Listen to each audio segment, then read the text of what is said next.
and welcome back to Give Me Five with another author interview with Elizabeth O'Carroll. And I am so excited today because we have author Desserae Shepston she's a young adult author of dystopian genres. So let's get started. Hey Desiree, how are you? Hi, I'm great. How are you doing? Really well. Surviving summer. We were just talking about that off camera. Yeah, yeah. God. Trying to survive summer. How did our ancestors survive without air conditioning? I don't get it. I know, right? So, Desiree, we're all excited to hear all about you and your book. So, tell us about your book and your inspirations behind them. So right now I have a trilogy out, and the first book of the trilogy is called The Undoing, Awesome. and it's from the Reckoning of Anacor trilogy, and it's dystopian. I have books 1 and 2 out now. So book 1 is The Undoing, book 2 is The Breaking, and then the third book is Another Reckoning, and it should be out like in the next month or two. Wow. Yeah. Awesome. The book is about a virus, and it came out before the pandemic. Really? Yeah. Yes, it came out in 2000. My first book came out in 2019. Mhm. And the virus is a bit of a mystery. And there is a teenage girl who, right at the beginning of it, and this isn't giving anything away, but it's the premise for the whole thing. She loses her brother to the virus, and her brother is suspicious about what's going on with this virus that they can't find a cure for. And before he dies, he lets his younger sister know of his suspicions and so now she has to go out and figure out the answers and find out. And so in book 1, it's kind of that journey and what she goes through to find out. And then in book 2, there's an even bigger discovery about what is going on with this virus. That is, I will just say it's nothing like what we're experiencing, but it is a bit of irony that, right when I Yeah. was releasing this book, I was talking about, a mysterious virus and no cure and all that kind of stuff. So So kind of anyway. like a prediction talent of I yours. know. I actually had some friends who was like, "You have to finish writing this, so I know how all this stuff turns out." Like, you don't want this world to be how all this stuff turns out. But anyway, Yeah, and it's cool because I was reading The Undoing, and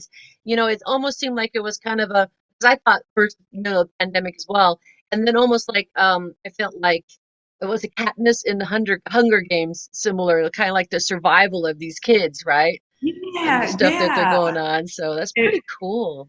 That's yeah, pretty good. and there's a lot. There's a lot, like all of these kids. All they all have things that they're struggling with basically, and their growth happens throughout this whole trilogy, Good. and what they're coming to. So it's, the main character, Rebecca, obviously she goes through a lot of growth in this from the beginning, where she was just happy to just sit in the background and, Yeah. and I know how that feels. And then having to sort of be the one who takes the step and kind of does something way outside her comfort zone. So any So of these characters kind of pattern off your own personality then for um, Rebecca? I don't think I intentionally, there was maybe one character in there that I had somebody in mind that was like the very underlying basis for that person, but still very loosely so. Yeah. And I think I do recognize some of myself in Rebecca. And I Uh-huh. didn't actually honestly realize how much until I was in the middle of writing it, because there's a lot about her that I don't, that she's also different. She's her own identity. Yes, of course. Yeah. And yeah, so there are things about her I'm like, yeah, that I can relate to what she's going through. Yeah. But Any yeah, other characters, friends or family members, or just the bits and no, pieces of people? bits and pieces. There'd be times I would be writing somebody and I would be like, oh, that sort of reminds me of so and so, Uh-huh. any specific reaction versus an ongoing character trait or something I was modeling a character after. Yes. There's only, like I said, there's only one character in there, and I don't even want to. It wasn't even that he was modeled after somebody I know personally, Right. but more somebody that I'm aware of as being out there. Yeah. And it's the bad guy. Oh, the protagonist, the bad guy. Yeah, the bad guy. So, yeah. I have a bad guy. It'd be so fun without the bad guy, right? I know. Yeah, where's the tension then? Right. You got to have those problems and everything in the story plot. It just keeps it interesting. Right. That's how we learn and grow, apparently. Always have a Exactly. little less problems would be great, but No. no more problems. So, what was your hardest scene to write? It could be from the breaking or from the undoing. Was there a particularly hard scene for you to get through? I think there were scenes that were hard for different reasons. So there were a couple of scenes that were a little emotionally hard. There was one where I'm like, one of the characters finds out something that you really you feel bad for them for having to find it out. And so you're writing this scene and you know that the time has come to reveal this to the character and you like feel for the character. And that like is just like, oh, like I even had tears when I wrote it. And then, there were scenes that were a little bit challenging in terms of there ends up being a lot of players in this, and keeping things straight, where they each have their time in the light, and so some of it was a little bit challenging to make sure that when I was writing a scene, like not to forget, oh, that person's in the room too. Don't forget the supporting characters. Out of the corner somewhere. So there were different types of struggles with different parts of it, but I think that the ones that were emotionally a little bit more challenging were the others are just kind of like a writer's thing, right? Like what you have to go through when you're trying to keep all the pieces together and stuff. But then there's the more emotionally challenging ones. Yes, I've cried through a few scenes on some of my books that I've written, and and that's the ones that make most of the grammar errors. I'm just like, oh, I can't see the keys in my typing. That's right. What was that I just wrote? That's why you do the edits, right? Yeah, edit and edit and edit and edit and ongoing. Exactly.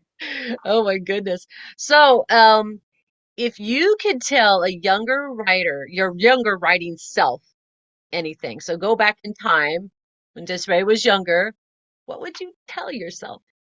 What would it So when I was young, I wanted so badly to write a book. And I used to take I wrote a journal, but I used to take like napkins and scrap paper, and I would write little scenes out in my head. But I was like, oh my God, I could never write a book. How could I ever have that kind of an imagination to actually get through a whole book? And, then the first thing I take on is a trilogy. But I would tell, what was I thinking? No, I actually love it. I'm going to be sad to see it end.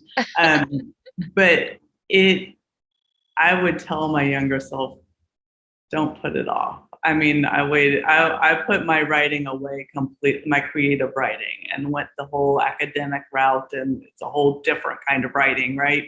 Yes. And put away even reading fiction for a while. I know. Oh my God, no. Academic, yeah. And and then as soon as I finished grad school, I was like, you know what? Now I'm going to put the nonfiction away, and I'm going to pick up fiction.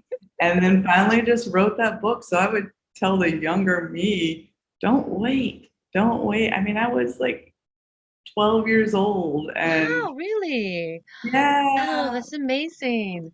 yeah. And Yeah. I just used to love it so much, but never, I was too scared, just too scared to try something It like that. and it is scary to put your words out there and to be open to people criticizing it or, Right. it's a scary Not thing. getting it. And, I mean, it probably going through academia and having to write like so many papers actually got like kind of got me used to a little bit of that.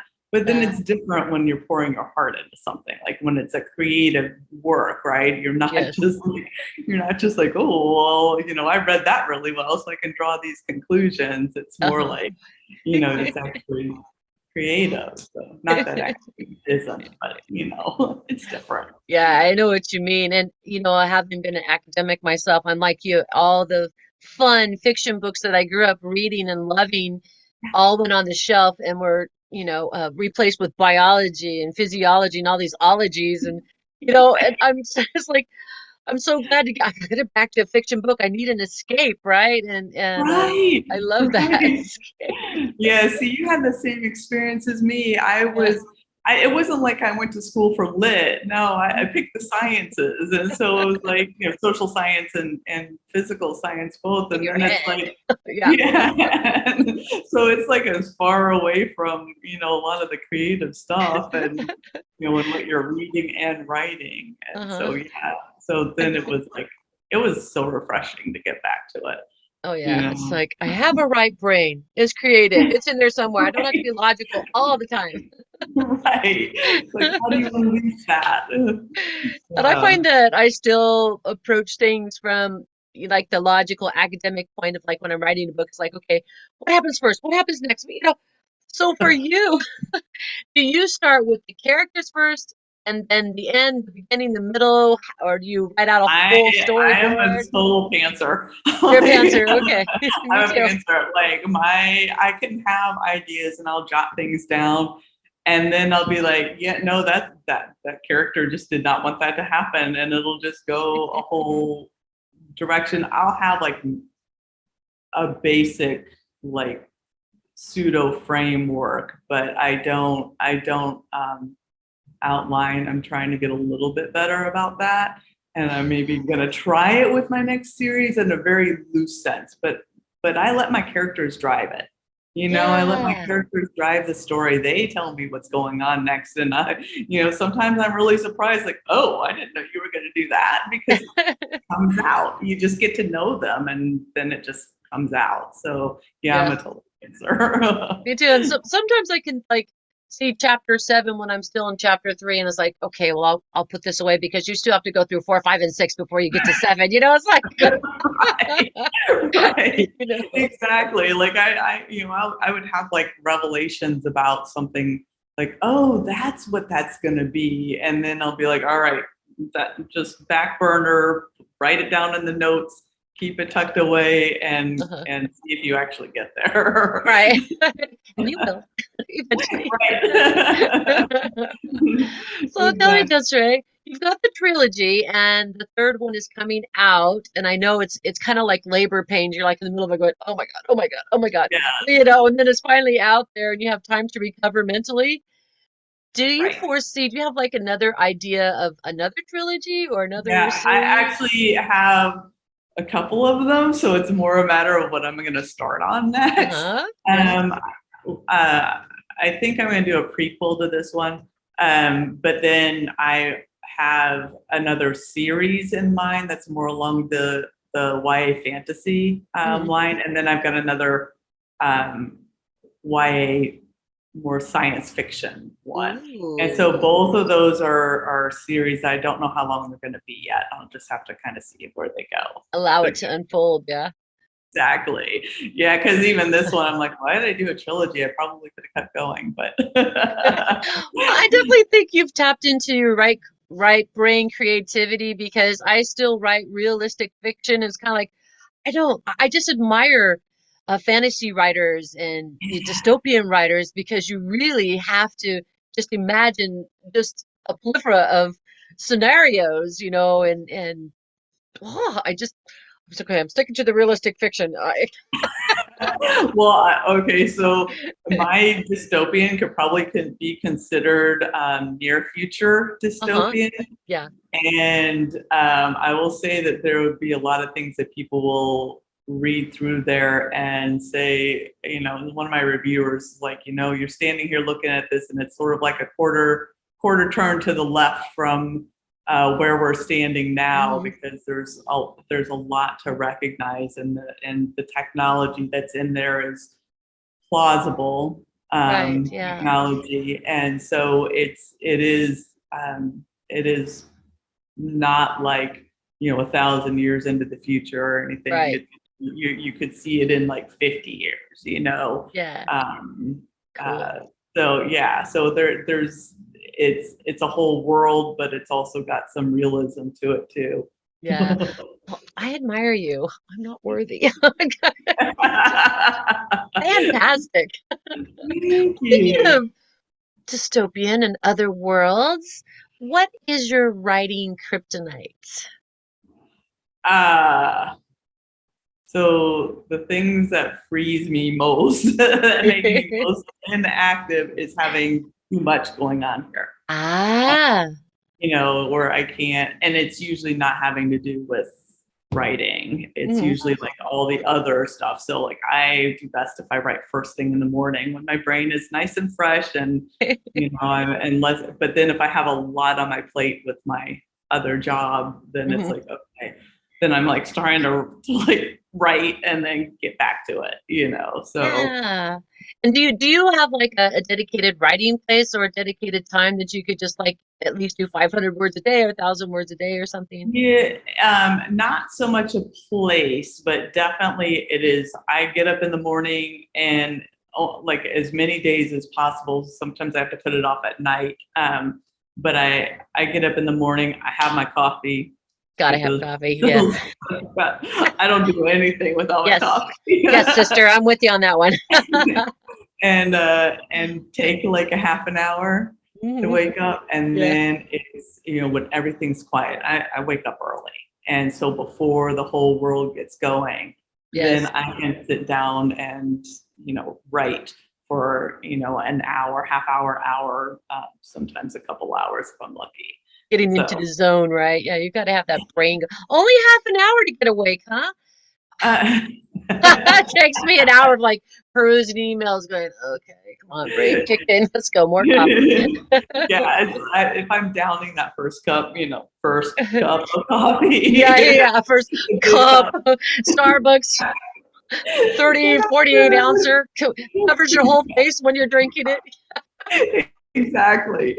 Then I'm awake enough to start Holy writing. smokes, you just failed to mention the, Starbucks mug size. That would Yeah. definitely get you going. Yeah, for sure. Yes, absolutely. And that's only if I get to bed on time the night before. No longer am I like the kind of person who can function well on 5 or 6 hours of sleep. Give me like 7 or 8, and I'm I okay. know.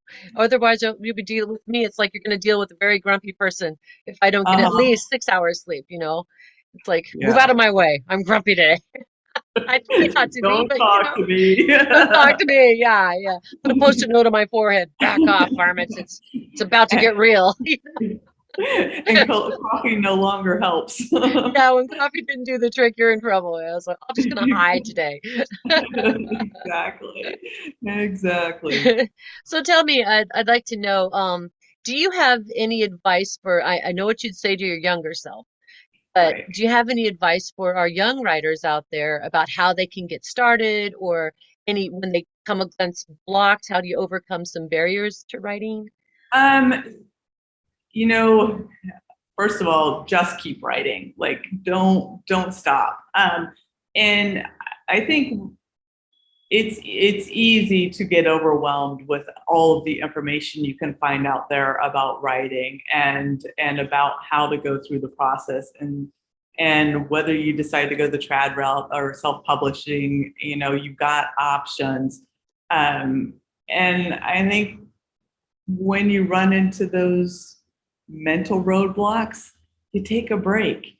Yeah. and, get up and stretch, or even just stare out in nature, or something that gets your mind so that you're not just sitting there like, what Yeah. am I going to, what comes Here's the next? wall. Here's my head. Yeah. Yeah. And then after you take your break, just put something down, because Yeah. you know what? It's words on a page. It can Yes. always change. But It changes. you got that delete button where no longer in the days of a typewriter where you like have to start all over again, or Right. um, you can change it. So don't. And I'm saying that this is sort of like advice to myself too. You Reminder. don't have to be perfect the first time, just No. get it out there. Get Yeah. it out. Yeah. However it turns out, don't worry about the end result. Yeah. Just get it on the page and trust yourself. No, That's the big thing, is trust yourself. I completely agree. In my first book, I look back at it and I think, oh, so amateur.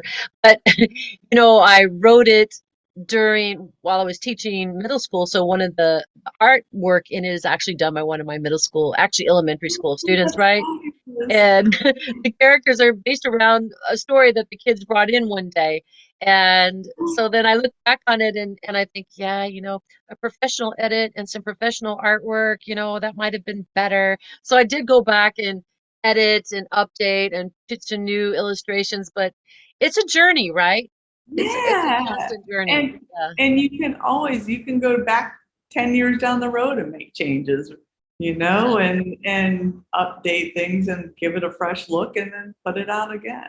So Yeah. did you keep your students' illustrations in there at all? Yeah, actually Oh, the original Tae-sung's Peculiar Life is still out there, and with an audio book. One of my students, in Korea, yeah. recorded the audio book. It's like 1 hour. It's such a short book, right? It's very short. It's like some people say they've read it in 2 hours, like very short, but at least it's out there, right? Yeah, Yeah, yeah. I yeah. mean, that's a short story. Get it out there, right?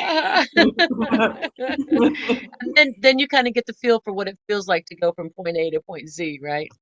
Right. Yeah. Yeah. And you learn all the time. I mean, I felt like when I put The Undoing out there, I put a little nonfiction book out before that, and a children's book that I didn't illustrate. But I feel like I was just totally, I was a newbie, and we all Yeah. start somewhere, Oh yeah, you right? got to And start. and like now I'm like, oh, if only I'd known then. But it's like, no, you'll find out. You'll figure it out as you go. You don't need to have all the answers first. Just Right? Yeah, do exactly. it. And you don't want to miss the journey. Nobody starts at the top of the ladder. It's every step that evolves you as you go, right? So Yeah, yeah. we hope. Yes. We hope we're evolving and getting better. Yeah, yeah, we grow whether we want to or not, right? There's definitely a lot of learning curves to being an author that I didn't anticipate, like marketing and all that. That's a whole nother talk show. But That's a whole different conversation. Just get the book done first. oh yeah, exactly. The rest will fall into line eventually. Right, exactly, exactly. Well, Desiree, are there any words of wisdom you'd like to leave us with? Anything extra about your books before we go?